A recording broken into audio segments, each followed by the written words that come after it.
Section 4, metallic bonds and properties of metals. Metallic bonds, so these are not quite ionic, they're not quite covalent, they're their own thing.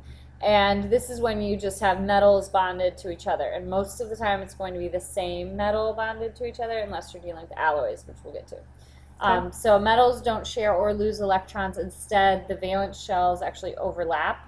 And so you end up having this thing called an electron sea. So it's the electron sea model. Mm-hmm. And the electrons, because they're not held by a specific atom, Okay. they move easily from one atom to the next. And those are called delocalized electrons. That's how we get electricity, Yes. like through copper wire. And heat. Mm-hmm. Okay. It contributes to conductivity. Yeah. Okay. So if you look at these pictures down here, we've got the same element. Okay. 6 different atoms. But check out their valence shells. There are no electrons hanging out there. Instead, they are in between the atoms. So these are free to move. They can move through the spaces into other ones. They can flow across. Okay, and then this one is a little simpler drawing. You've got silver cations, and they are surrounded by electrons. But notice there's not one E designated for each silver. Okay. So properties of metals. They have moderately high melting and boiling points. It says moderately high because they are high, but they're not as high as like our ionic compounds. Okay. They're malleable, which means you can hammer them into sheets. They're ductile, which means you can stretch them into wires.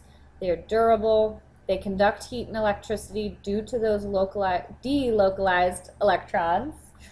And hardness and strength increases with more delocalized electrons.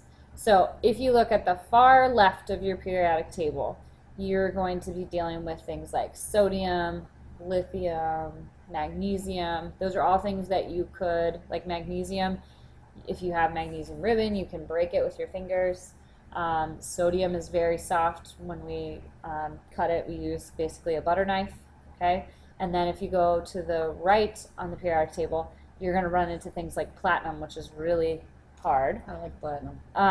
You've got gold, silver, copper. Your jewelry, things Okay. that last a long time, because you don't want You know, your soft things. Yeah. Otherwise, it's bending, or it's going to oxidize with different things, and you don't want your money falling apart. No. Okay, those are the properties of metals. Metal alloys. This is when you have a mixture of metals that have metallic properties. So this is just an example of different things that you could use. Whoa, what happened? These elements could all be used to incorporate a little bit more strength into your alloy. So things like iron, aluminum, what is that? Zinc? Zirconium. Chromium, okay, all those things. Color, you could use things like tin, nickel, zinc, machinability. I'm not sure what they're talking about there.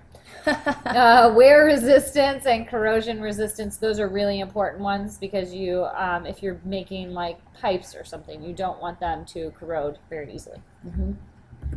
Okay, so there's different kinds of alloys that you can have. One is the substitutional alloys. So some of the atoms in the original metallic solid, so it makes like a lattice or, yes, a lattice, and they can replace some of the other atoms if they are of similar size. Okay. So if you've got a really large atom and you have a really small space, that's not going to work. So instead it has to be roughly the same size. So here's a substitutional atom or alloy. You've got all these red atoms. Okay, obviously they would be the same atom, and then you've got this blue one, which is slightly bigger, but it still fits in the space. One good example would be sterling silver. Normally you've got about 7.5% copper in your sterling silver, and it is a substitutional alloy, so it's right there in the structure. Okay, another kind of alloy would be interstitial alloys.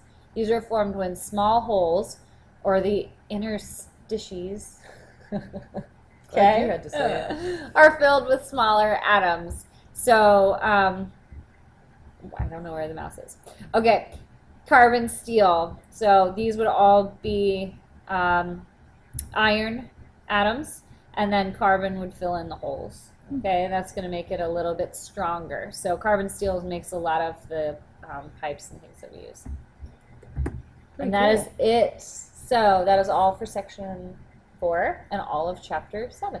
Nice. See you later.